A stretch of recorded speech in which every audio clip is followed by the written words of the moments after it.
What's up YouTube, Gemini Johnny back again with another compilation of creepy TikToks to make you question everything. This is day 31, the final day of the TikToktober series. Happy Halloween everybody. We did it, we've done it, we're doing it some more. But don't worry, I will be posting more reaction videos. I'm going to be dropping 2 a week at least. I might do more. We'll see how my schedule pans out, especially with all the other things that I have lined up to do with this channel. I did just want to take a quick second to say a huge thank you to everyone. I've been receiving a lot of love and support for this channel, and I've been blown away, honestly. I just want to thank you all sincerely from the bottom of my heart. It really means a lot, and my voice cracked. I'm not crying. So thank you guys. I'm going to continue to keep trying to grow this channel. I have a lot of exciting ideas for the future of this channel, and I'm taking you all with me. Let's go. So keep an eye out. Oh,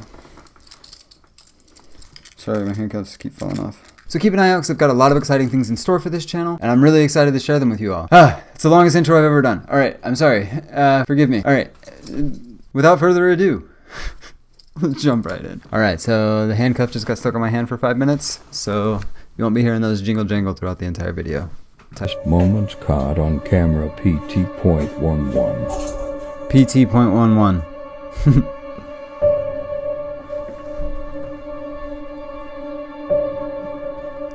Oh, she is on one, bro. Tell me what's wrong. What's wrong?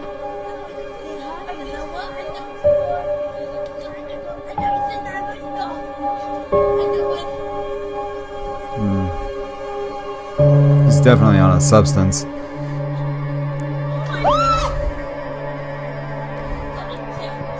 Oh my God, she like throwing her hand like a I don't know what to say, but I can go to her room. Yes.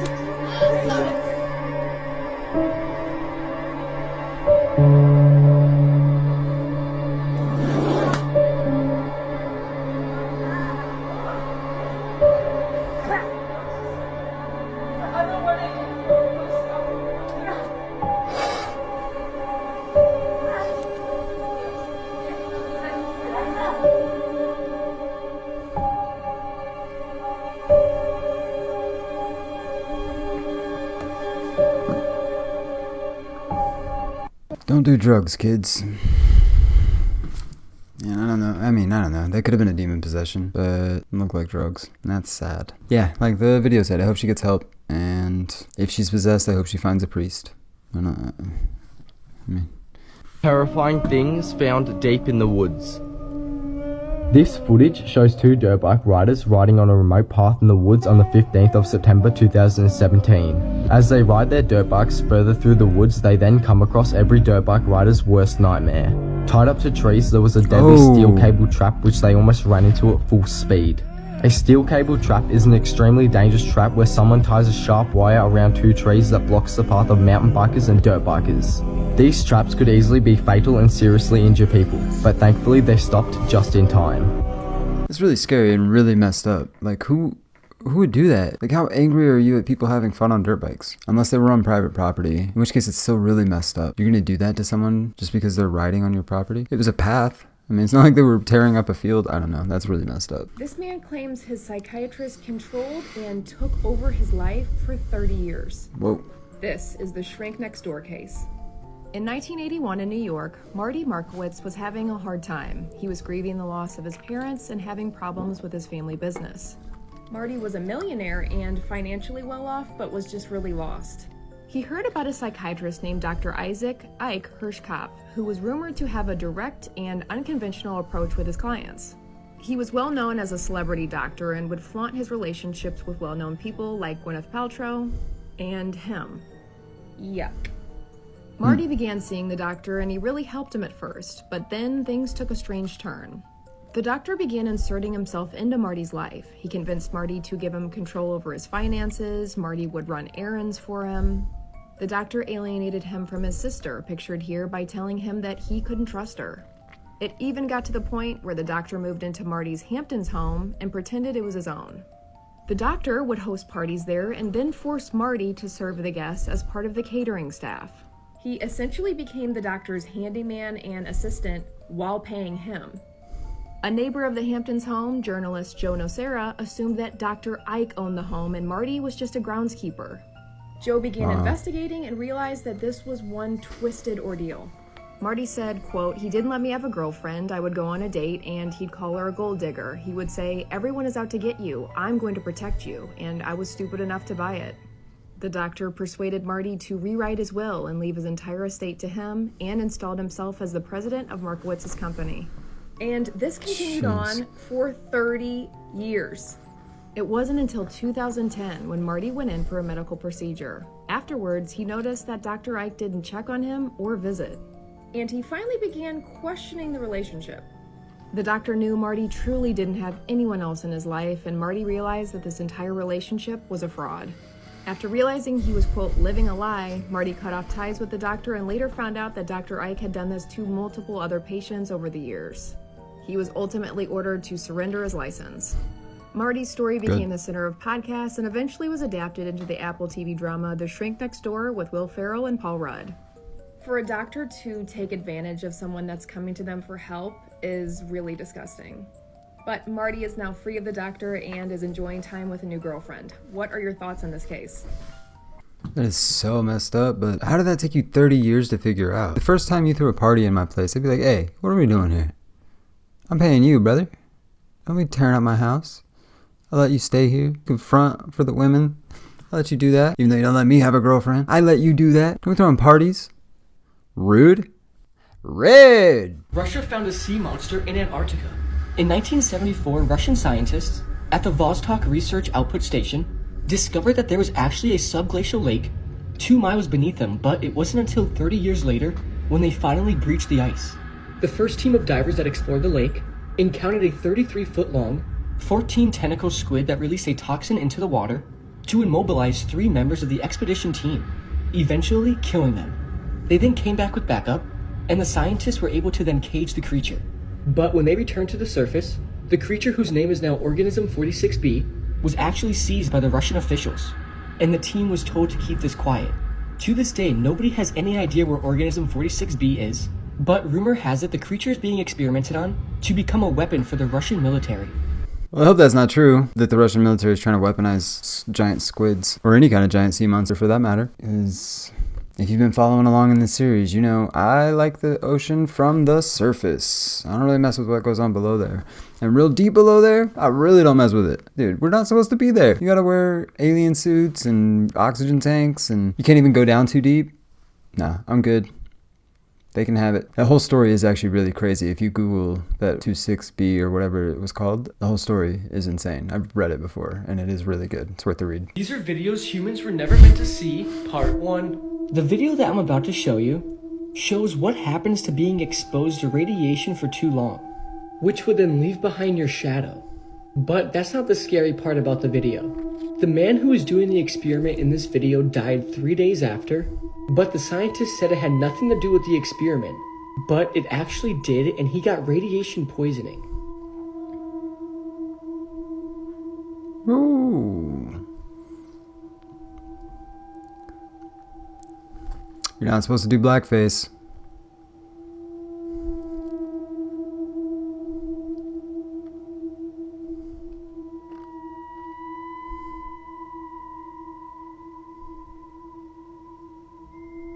Why are they so far away? I want to see it close up.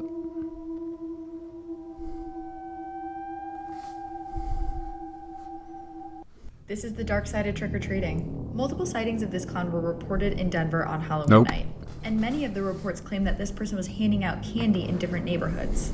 Now, most adults didn't let their kids get anywhere near the clown, but a few unsupervised children grabbed candy from him. Candy that was collected as evidence showed disturbing images and satanic verses on the wrappers.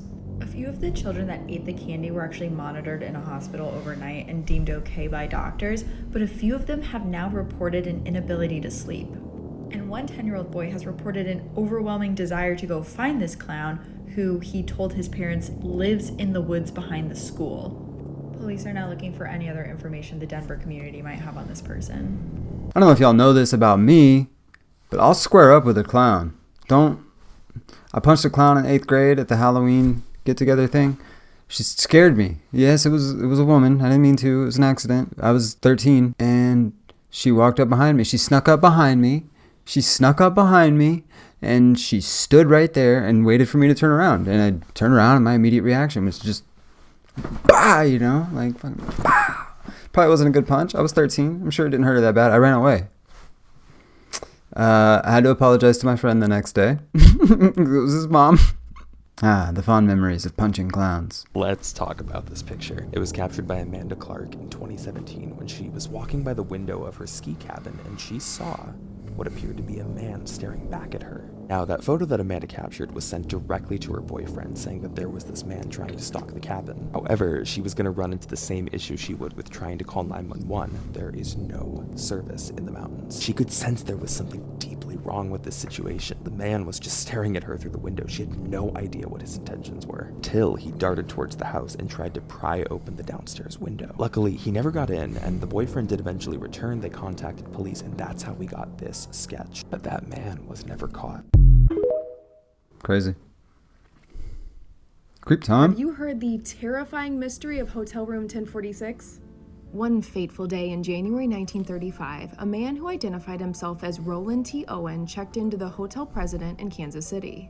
Staff noted he was in his 20s and was nicely dressed in a black coat. He said he was from Los Angeles and requested an interior room several floors up and was booked into room 1046. A bellboy helped Owen to his room and noted that he had no luggage, only seemed to have packed a brush and toothpaste. Later that day, a hotel maid named Mary Sooptic said Owen allowed her to clean up the room and noted how dark he kept it in there, with only one dimly lit lamp on and the shades completely drawn.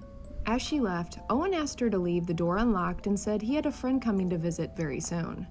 Mary said that he seemed worried about something or afraid. She returned later that day to drop off fresh towels and walked into the room to find Owen awake, lying on the bed in the dark, completely dressed with the door unlocked. As she was leaving, she saw a note on the table that read, "Dawn, I will be back in 15 minutes. Wait."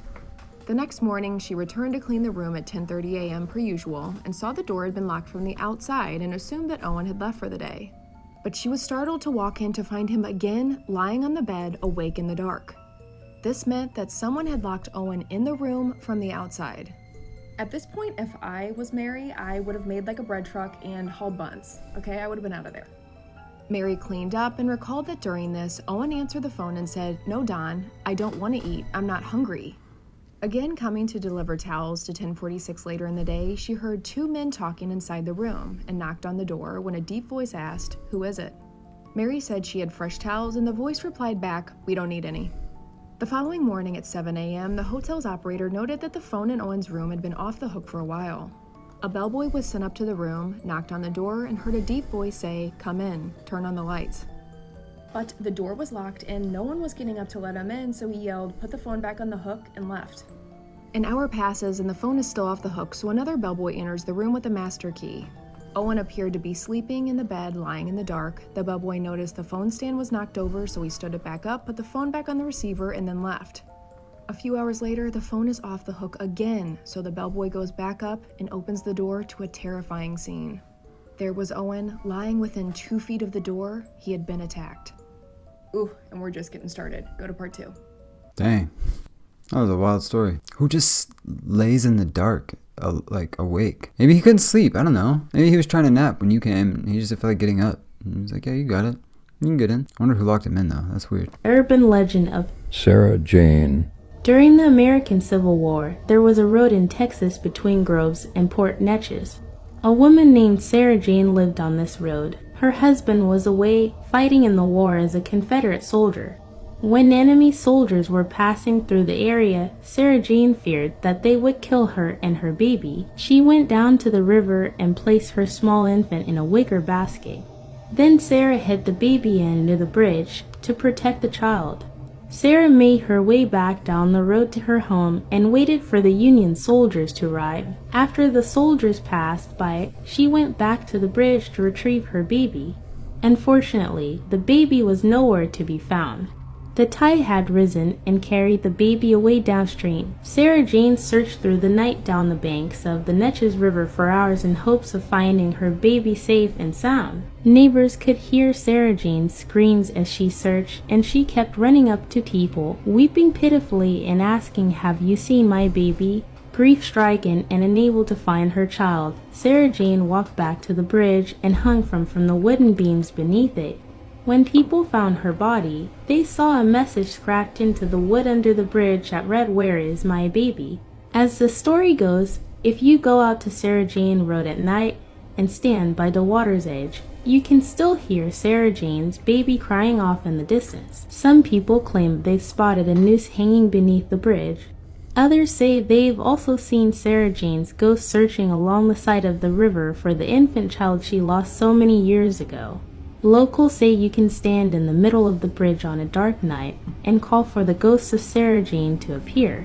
You have to repeat 7 times, "I've got your baby, Sarah Jane." Not doing any of that. I think I mentioned before, it seems like there's a crybaby bridge in lots of states. I know I had one in my area growing up, and then I've heard about them in many other states, many other people that like grew up with them as well, like knew about a crybaby bridge in their area where they grew up. So yeah, Google it and see if you have one in your area and let me know in the comments. That'd be cool. Do you have a crybaby bridge near you? Find a crybaby bridge near you. Here's some of the most disturbing lost footage. On August 15th, 1989, a man pulled to the side of Interstate 205 after his car overheated. Him and his son decided to go and find the nearest phone for help, but discovered a jacket not too far from the car. Under the jacket was an unlabeled VHS tape, but they were not prepared for its contents. My hell, the whole sky's black with smoke. The fire department's trying to put it out. What a laugh. Look at it no more. The cameraman was standing not far from a house completely in flames while whispering strange and eerie phrases to himself. The footage was given to the police, but they were unable to identify the house or the cameraman. The jacket that the tape was found with was also searched by police, and they found a wooden pestle and a ceramic skull, which made them suspect the arsonist was a devil worshipper. It wasn't until the tape was featured on the show Unsolved Mysteries that the house was identified. The house was located in Redwood City, about 80 miles from where the tape was found. On the night of the fire, the Woodside fire captain also recorded the burning house, and the videos were soon found to be a confirmed match. Redwood City Police Detective Mark Polo stated that he already had 2 suspects. Both were minors. After questioning the pair, they both admitted to starting the fire. One was sent to juvie while the other was committed to a mental hospital. Yeah, I guess you probably need some help if you're setting people's houses on fires in the name of anything, really. These are the most evil kids in history. Robert Woodcock was a seemingly normal young boy who was born in 1939 in the Toronto area. He would have a very normal childhood until he hit his teenage years. Because it was around this point in the 1950s, once Robert hit his teenage years, that he would go on to kill 4 young children in the Toronto area. But he would only face trial for murder for one of those kids. And after going to trial, he would be found not guilty. The reasoning behind this was that the jury found that he was a psychopath. So Robert got sent to a psychiatric ward where he would relatively stay quiet there for a while. Until 1991, years after he committed those heinous crimes in Toronto, Robert would go on to kill another inmate at the same psychiatric ward that he was at. And finally, we wouldn't be able to talk about a video like this without bringing up the 2 most notorious evil children ever, Robert Thompson and John Venables. You see, Robert and John were 2 seemingly normal 10-year-olds. They did some normal 10-year-old stuff and they got into trouble here and there, but nothing that they ever could have done could have prepared the world for what they were about to do. One day, Robert and John were skipping school and they were at the mall by themselves, just doing normal dumb kid stuff. They were shoplifting and causing problems when they saw a 2-year-old toddler who was by himself. So Robert and John abducted the child. They would take him to the nearby woods by some train tracks where they would do terrible, terrible things to this child. I'm talking mercilessly beating him. And in the end, unfortunately, the child would die. You know, I'm convinced some of these people make a 2-part video and then never do a part 2. Because I've gone and searched for so many of these part 2s and never been able to find them. Like, what?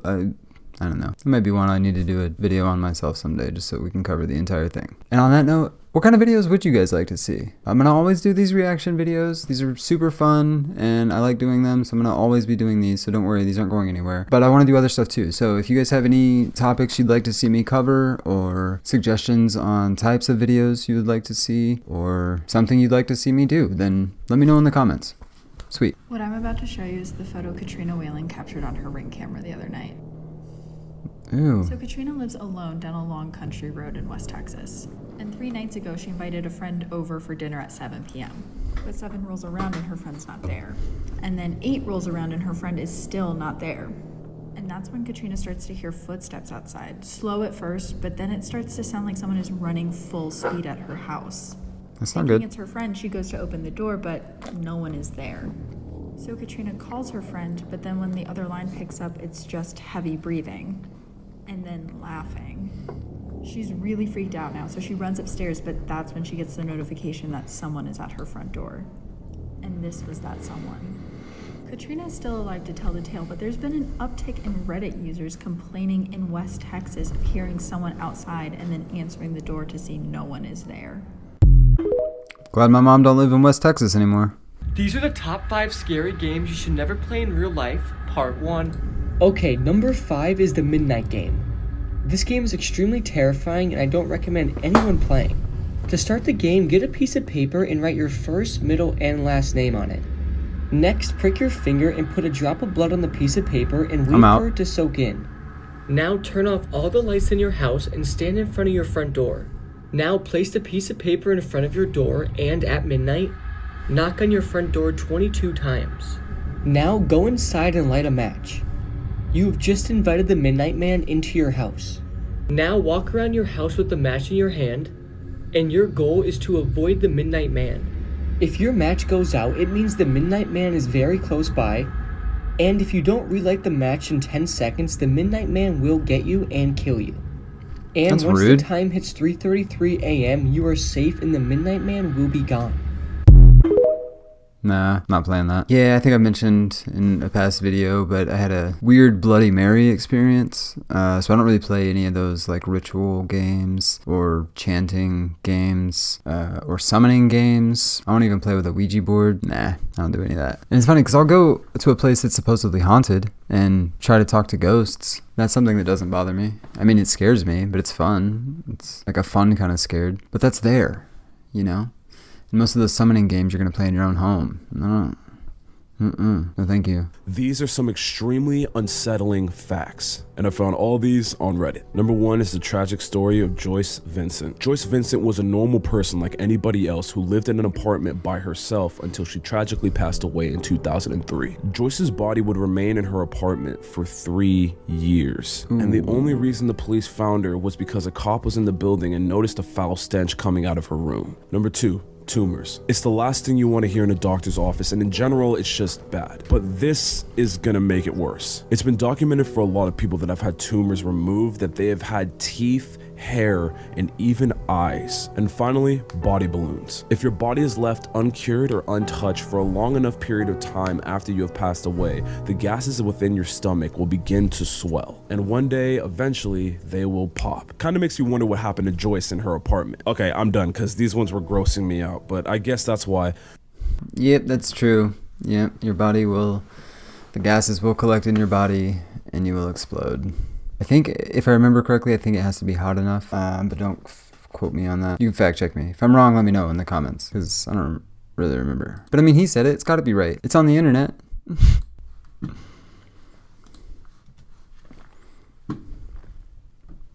This creepy haunted town has been on fire for 60 years. This is Centralia, Pennsylvania. In abandoned Centralia, roads that once led to neighborhoods occupied by happy families now lead nowhere. Centralia's fire is one of America's worst and most devastating to date, but how did it start? Back in the early 20th century, Centralia was booming. It had 14 active coal mines and thousands of residents. Until 1962, a fire was lit in the town dump, and that fire spread beneath the entire valley. Soon, residents began complaining of a foul odor. But people weren't aware of what a big problem it was until 1979, when a gas station owner measured the temperature of the gas in his underground containers. And it was more than 100 degrees above normal. Following this, on Valentine's Day 1981, a sinkhole opened up beneath a resident one day. He survived by grabbing onto an exposed tree root, but after this, a lot of people packed up and left. But some didn't. Arguments, fighting, and tension between neighbors was the norm. The local newspaper began publishing a weekly list of people who were leaving. In the following years, the fire continued to burn around the community, increasing the levels of carbon monoxide gases to dangerous levels. Residents were passing out in their homes, and roads and sidewalks began to buckle. Smoke constantly spews out of the ground, and there's been numerous attempts to put it out and stop the fire, but all unsuccessful. By 1990, only 63 residents remained. In 2006, Lamar Mervine, the then 90-year-old mayor of Centralia, said people had learned to live with it. Quote, "We had other fires before, and they'd always burned out. This one didn't." As of 2012, there were only 10 people left. Today, the town is creepy to walk through. Its streets have sidewalks, curbs, and sewers without any homes. During visits, many come back with terrifying stories. One of the most common accounts is hearing inaudible voices from down below. Visitors have reported hearing haunting voices say, "Leave this place." So these voices are coming from beneath, where the fire is burning. The blaze is still going 6 decades later, and walking through the town is now supposedly quite haunting and a lesson in the power of nature. Not only did it inspire Silent Hill, the town truly looks like a creepy gateway. Have you ever been to this tragic town, and what spooky places do you want to see next? If someone donates $10,000 to my Cash App, I'll go to that town and record it and do... That's a wild thing to say to anyone. But I'd love to go to that town. That'd be cool. Just to see it, to smell it. I want to know. I'm curious about what it smells like. You would think it would smell good because it's a constant fire. It would smell like a campfire all the time, I would think. But then it's like coal and trash and dirt that's burning under there. So yeah, maybe not. I'd still like to smell it. These are some extremely unsettling facts. And I found all these on Reddit. Number 1 is perhaps the scariest fact about death. Now, we all dread dying. Obviously, no one really wants it to happen, but this might make it a little worse. It's been stated that the last of your senses to go once you die is your hearing. So it's commonly believed that when you die, you'll be able to hear how everyone around you reacted to it. So you're gonna see who your real friends are. Number 2. He's really bad about not finishing his sentences. There's a timer when you record at the top of TikTok, bro. It'll tell you that you're about to run out of time. You should pay attention to that. I know he does it on purpose, guys. It's a joke. The prions thing is crazy. I feel like I've heard that word before, but I didn't realize it was you're gonna die if one happens to you, and it can just happen. But there's a lot of things that you can just, no warning, and it just happens, and you just die. You can just have an aneurysm at any point. It'll start bleeding into your brain, and start feeling weird, pass out, and die. Hey, you should always be appreciative, man. You never know when it's gonna be your last. You guys get what I'm trying to say. You should be appreciative for every day because you never know when it'll be your last. That was the point I was trying to say. But sometimes I'm dumb. Sometimes I'm dumb. Here are some mysteries that we may never solve. Part 2. In 1942, put that on so slowly. The residents of Pascagoula, Mississippi began to notice that they would wake up with strands or even patches of hair missing from their head. It was soon found that the houses of the affected individuals had evidence of break-ins. The two were soon connected, and thus, the Phantom Barber was born. There was never anything stolen, and no one was hurt. The Phantom Barber's only goal was to steal hair from his victims. A man named William Dolan was eventually arrested for attempted murder, and strands of hair were found around his property. Jeez. Dolan also had recently had a disagreement with the last family that was affected by the Phantom Barber. However, many still have doubts about this conviction, leaving the true identity of the Phantom Barber a mystery. Well, it wasn't me. Scariest things caught on doorbell cameras. This video shows a stranger in front of a doorbell camera wearing a super creepy mask. It's a broken doll mask that makes it look even worse. Looks like a kid. He acts very strangely standing there. Then, out of nowhere, the stranger lunged at the doorbell camera. That was a sudden move. It was terrifying. I'm glad no one was home to see this happen. This is why 3 a.m. is the scariest hour. Okay, so I'm guessing that everybody knows 3 a.m. is a very scary time. You always see it in scary movies, but have you ever wondered why? It's because 3 a.m. is known as the devil's hour. It is said between this hour, the void between our world and the paranormal world is at its thinnest, meaning ghosts and demons have a much easier time coming to our world at that time. So if you're ever awake at 3 a.m. and you hear a very weird noise, you better get to your room and lock the door because chances are it's probably a ghost or demon. Yep, it's true.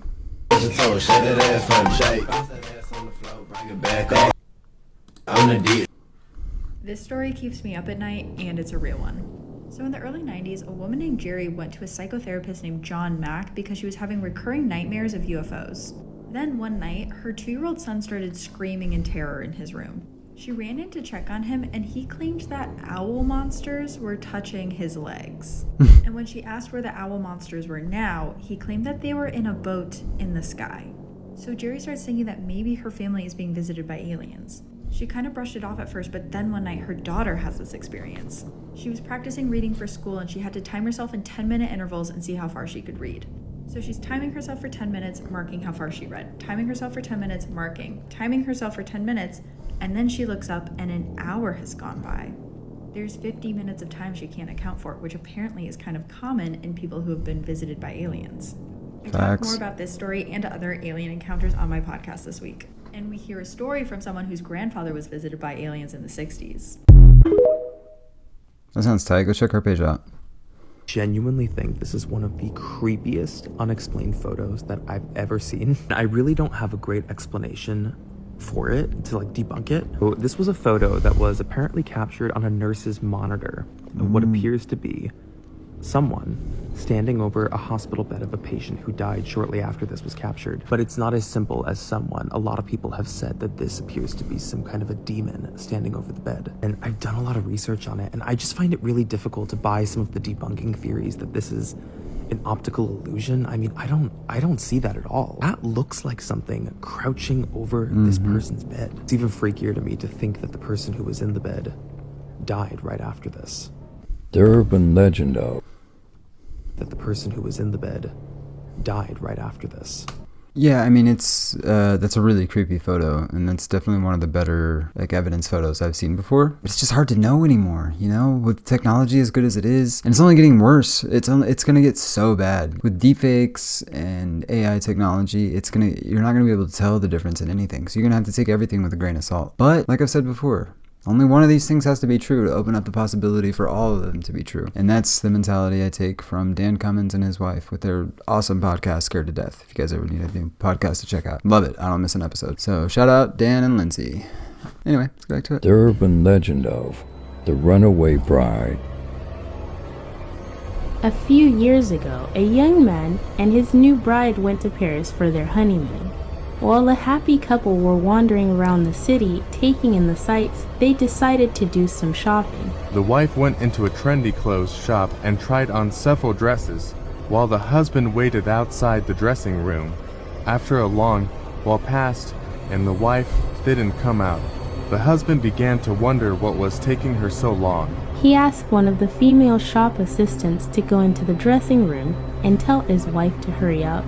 The assistant came out and said that his wife wasn't in there. In disbelief, he checked it himself and found the dressing room completely empty. They searched the entire shop but could find no trace of her. The husband thought that his wife must have been playing a practical joke on him, so he returned to their hotel and waited for her. But his wife never showed up. As the hours passed, he became more and more anxious. When she had not returned by the following morning, he was distraught and contacted the Paris police. Within 48 hours, all of the Parisian authorities were looking for the missing American bride. They issued a description of her to radio stations and TV news channels. She was described as a tall American woman, 24 years old, with a birthmark on her left cheek. It seemed as if everyone in Paris was on the lookout for the missing woman, but to no avail. Nobody had seen her. It was as if she had vanished into thin air. The police did what they could, but after 3 weeks, they gave up on their search. The husband began to suspect that his bride had second thoughts about their marriage and must have simply run away and left him. 6 months later, exhausted and depressed, the husband finally left Paris and returned to the USA. As the months turned into years, the man had given up on finding his beautiful wife, but his life had totally fallen apart. He was so filled with grief that he was unable to hold a job or go on with his life. He took to wandering aimlessly from place to place, country to country, letting fate take him where it may. 2 years later, he found himself in the Philippines during a carnival. He stopped in front of a freak show in a shabby old tent. The sign above the entrance read the House of Oddities. Curious, the man entered and was disgusted at what lay within. Crouched in cages, he saw a collection of hideously deformed freaks. The bizarre denizens were terrifying examples of human misery. In the last filthy cage, he was horrified to see the featured attraction. A twisted, scarred and mutilated woman, rocking back and forth and groaning strange animal-like noises. The sign on her cage read The Worm Woman. She had no arms or legs. They had been hacked off and just her torso remained. Her face was covered with jagged scars from horrible operations and her mouth was sewn shut. As she turned her sad eyes up to look at him, the husband screamed as he recognized the birthmark on his wife's face. Bruh. I know that story is probably not true, like 110% not true, but it was really sad. Poor woman.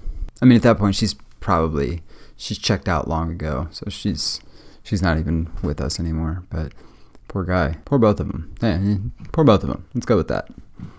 Sucks for everyone. C'est la vie. There's been an uptick in siren head sightings recently. Things are about to get bad. So this past week, just outside of Birmingham, Alabama, 2 girls were walking through the woods when they heard what sounded like an emergency siren. They were terrified and started running, but then they heard what they told police sounded like their names coming through a speaker system. Now, from other siren head sightings in the past, we know that he uses the siren to lure people out of their homes, and that by the time you hear your name, it's too late. The girls made it out of the woods, but not before one turned around to snap this photo. Siren Head hasn't been seen in over 20 years, but it looks like he may be back. What's worse is that other teens in the area have complained about hearing their names being read through a speaker in the middle of the night, waking them up. And what we know from experience is by the time one person sees him, he is deep inside the community. You must be deep inside the community already, guys, so watch yourselves. Looks like Slenderman took his clothes off. Looks like bro needs to eat a cheeseburger. Looks like he got a f***ed up head. Bro looks like he could be the first pick in the NBA draft. Bro looks like Snoop Dogg in 100 years. Bro looks like Groot as a zombie. That was not very good. Let's get back to the video. What would you do if you were out with your friends for a night on the town? You all are having a blast. When you look over to find that one of your friends is gone. Simply vanished. This is the bizarre disappearance of Brian Schaefer. In 2006, 27-year-old Brian Schaefer was a second-year medical student at Ohio State and was at a really exciting point in his life. Along with his studies and future career, he had a girlfriend named Alexis Wagoner, another med student. Those closest to the couple believed that he was actually planning to propose to her during an upcoming trip to Miami. On the evening of March 31st, 2006, Brian and his roommate Clint headed over to a local college bar called the Ugly Tuna Saloona. Trying to unwind from the stress that is spring finals, they were looking for a fun night out. At 10 p.m. that night, Brian called his girlfriend, who was headed out of town, to confirm their upcoming trip and told her that he loved her. After that, the 2 men bar hopped, where they met with another friend, but ended back at the Saloona around 1:15 a.m. Brian is seen re-emerging outside the bar before 2 a.m. for some reason, and is seen talking with 2 women in their 20s. Then footage shows him coming back into the bar. And then, he vanishes. That is the last that anyone has ever seen of Brian Schaefer. His friends couldn't find him. They tried calling him, but no answer. And then they head home as the bar is closing. For the rest of the weekend, calls from his dad and his girlfriend went unanswered, and on Monday, when Brian missed his flight, he was officially reported as a missing person. Police began searching for him, but the surveillance footage from the bar only led to more questions. He's seen re-entering the bar, but never leaving. His disappearance has been especially baffling since there were no other entrances or exits to that bar. Police interviewed family and friends, but strangely, those 2 women he spoke to outside the bar before he disappeared were not questioned. Investigators wondered, did Brian perhaps change his clothes and leave on purpose, but to the Schaefer family, this couldn't be. Heartbroken after the disappearance, Alexis called Brian's phone every day hoping to get an answer from him, and it always went straight to voicemail. But one night in September, it rang 3 times. What? But when asked, Brian's phone provider said it must have been a glitch. How can someone just vanish? Look at the hand. This guy had so much to look forward to. Why is he doing that with his hand? To this day, Brian Schaefer has never been found. What are your thoughts? Obviously, Brian was in a gang. Obviously, Brian had a second life as a gang member. That's why he was throwing those gang signs in both of his pictures. It's dumb. It's really dumb. No, but actually I am curious why he was doing that with his hands. In both of those pictures, they look like separate times. Like one, he was in a suit, and the other one, he was at like a barbecue or something. But both times he was doing, I don't know exactly what, but it was kind of like a I love you, but he had the middle finger like extended out like halfway or something. It was weird. If anybody knows what that means, let me know in the comments. This is the scariest thing that ever happened to America. Okay, we all know that America had a lot of scary things happen to it. But what I'm about to tell you has to be the scariest thing ever. On August 29th, 1968, every single TV in America shut down. And a demonic whispering was coming from every single TV in America. Many people believed it was the devil trying to get across some sort of message. But nobody really understood it. This lasted for about 25 seconds, then all the TVs came back on. To this day, nobody knows what caused it or why it happened. But every single person believed it was the works of the devil. I've never heard of that. I've heard of a lot of the like unexplained, like creepy things that have happened. I've never heard of that. So I'm gonna look into it, and if that's something that happened, I might do a video on that in the future, because I haven't heard of it, and that'd be pretty interesting, I bet. Look into... Probably can't find out a whole lot about it though, because it's unexplained. One of the worst serial killers of all time is being released from prison. He goes by the name of the Serpent, and he's been linked to 20 murders of Western tourists all throughout Asia and the Middle East. Most of these attacks took place on the hippie trail, where he would lure in tourists by pretending to be a spiritual guru and then poison them. Some of his victims he would actually poison and then nurse back to health because he thought that it made them loyal to him. One time in 1976, he attempted to drug a group of 60 French students who were on holiday in New Delhi so that he could rob them. But he gave them too powerful of a dose, and they all started passing out while standing up. Authorities caught on to this, and he was arrested, where he was then linked to the murders of 20 other people. Jeez. And he is currently being released from prison on good behavior and because of his old age. And we've seen this before with repeat killers, where they just stop killing while they're in prison and then start killing the second they get out. Well, if you had any plans on traveling through Asia or along the hippie trail, maybe be aware of spiritual gurus that are trying to feed you and pull you into their cult. Actually, be aware of that everywhere. There's a lot of people out there that are trying to feed you and pull you into their cult in one way or another, so be careful of that. Conspiracy theories that turned out to be true. In 1933, a group of elite businessmen in the United States planned to overthrow the president, Franklin D. Roosevelt, and install a fascist dictator. What's most disturbing is that most of the organizations and families behind the plot still exist today, such as GM, Goodyear, Chase Bank, Standard Oil, the DuPont family, and even Senator Prescott Bush, who is the father of George H. Bush and grandfather of George W. Bush. Follow if you found this disturbing. Yeah, I've got lots of opinions on the Bush family, but I think saying them might get me added to a list, so... The unsolved Jeanette de Palma murder. On August 7, 1972, Jeanette de Palma left her home in Springfield Township to visit a friend, but never arrived. Her body was found in a rock quarry named Devil's Teeth after a dog brought home her decomposing arm, sparking a search party. She was found face down and surrounded by wooden crosses and logs positioned in a coffin pattern. Other eyewitness accounts suggested that there was a pentagram and other occult objects in the makeshift coffin. Many believed her death was a result of a satanic ritual or a witch's sacrifice, as Jeanette was a devout Christian. She may have tried to preach her beliefs on a local coven. Shouldn't do that. The body was so badly decomposed that they were unable to tell how she died exactly. It took dental records to definitively identify her. Most of the evidence about the Jeanette de Palma case, however, was allegedly destroyed in Hurricane Floyd. The death was originally ruled as a suspicious death. However, with the media on a witch hunt frenzy, they unofficially ruled it as a homicide by strangulation. Her cause of death remains unknown, and the case remains open, leaving it open to many different speculations. Witchcraft and or satanic worshipping is most assumed. Man, that'd be a rough way to go. Going out by demonic sacrifice. Oof. And that's why I don't do sacrifices. Be careful of what is under your bed. One night, a 13-year-old girl was left home alone. Her parents told her that she had to lock all the windows and doors. When her parents left, she went around the home making certain that all of the windows and doors were closed. She discovered that the basement window would not lock, so she closed the front door instead. Before she went to sleep, she dropped her hand to the floor to feel for her dog. She received a lick. However, a dripping sound woke her up in the middle of the night. She brushed it off and ignored it. She felt for the dog and received the lick that she was used to receiving and fell back to sleep. Only about half an hour later, she woke again to the dripping. But this time she went to the bathroom to turn the tap off properly and left the light off. She went to bed again, felt for her dog, and was greeted by the usual lick. She fell back to sleep and didn't wake until her parents returned home. When she woke up, the dripping sound was still going. She walked to the bathroom to check it. She turned on the light and screamed. It was their dog that was hanging and dripping, and on the mirror was the words, "Humans can lick too." Gross. Don't lick me. In the 1950s, a man named Don Julian left his wife and children to live by himself on a secluded island.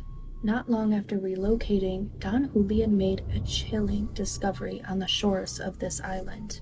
The body of a little girl who had drowned in the canal. A doll came floating down the canal shortly after, changing the course of Don Julian's life and the shape of the island for years to come. In order to appease the spirit of the young girl, Don Julian took the doll and strung it up from a tree on the island. But this simply wasn't enough. Over the next 50 years, Don Julian would gather up dolls from the trash and from the canals and hang as many as possible in the trees along the island. It's said that one doll was needed for every spirit on the island, and there are currently thousands of dolls hanging from the island's trees. In 2001, Don Julian passed away. His body was discovered drowned in the canal, in the exact same place that he was said to have found the body of the young girl.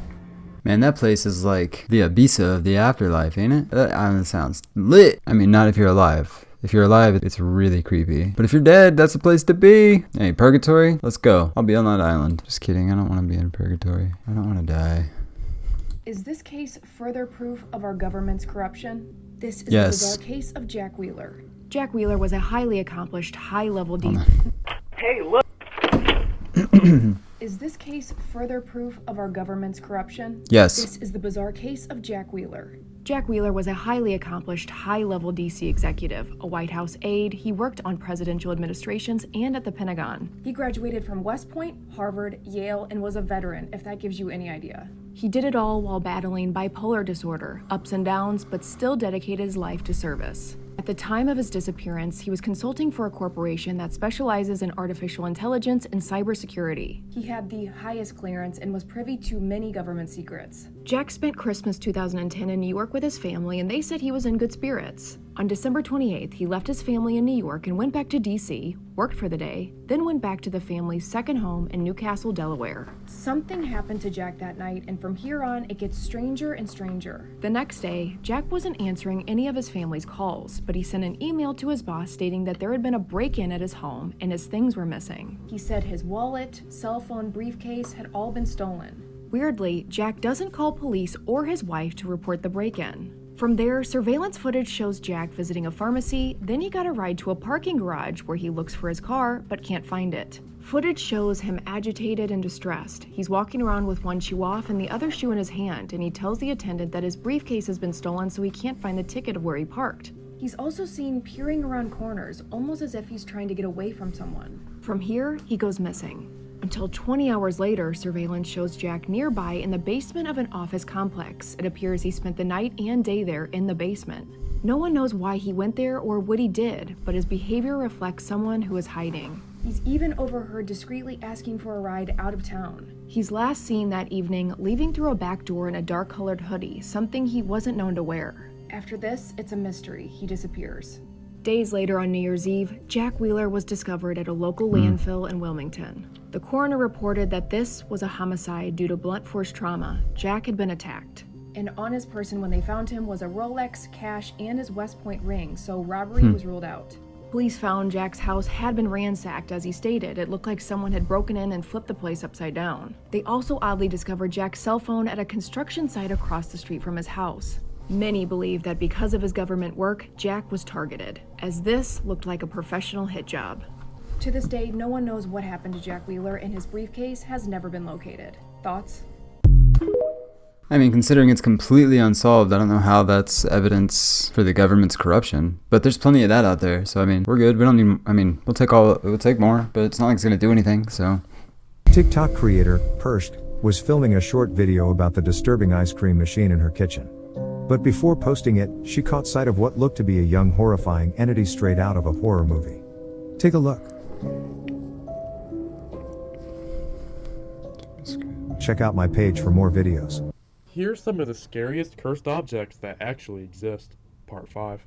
The Crying Boy painting was created by the Italian artist Giovanni Bragolin in the 1950s. The painting quickly became popular, thus being mass-produced and hung in many homes across Britain. However, it was eventually reported that many of these homes mysteriously caught on fire, some of which burning to the ground. That's if not this good. wasn't scary enough, the painting was found in most of the houses, all untouched by the raging flames. As The it goes. house fires were all believed to be coincidental, but the untouched paintings remain unexplained. Well, there you have it, folks. That is 31 days of TikToktober in the books. Did it. We've done it. We're doing it some more. I just want to thank you all for joining me, for subscribing, for watching all of this month. I was hoping that this series would be successful, but I couldn't have imagined how much this has taken off. And seriously, thank you guys. It means a lot. And I love making content. This has been really fun. It's been a lot of work, but it's also been very rewarding. And if you stuck with me this long, thank you. I am very excited to show you what I have in store next. As I've mentioned already, I will never stop doing these reaction videos. These are here to stay. I love doing these. They're so much fun, and people seem to enjoy them. So don't worry if that's the only thing you're here for. You don't have to watch my future content, but my future content's going to be awesome too. So I hope you'll tune in for it. And until next time, which will be next week, peace.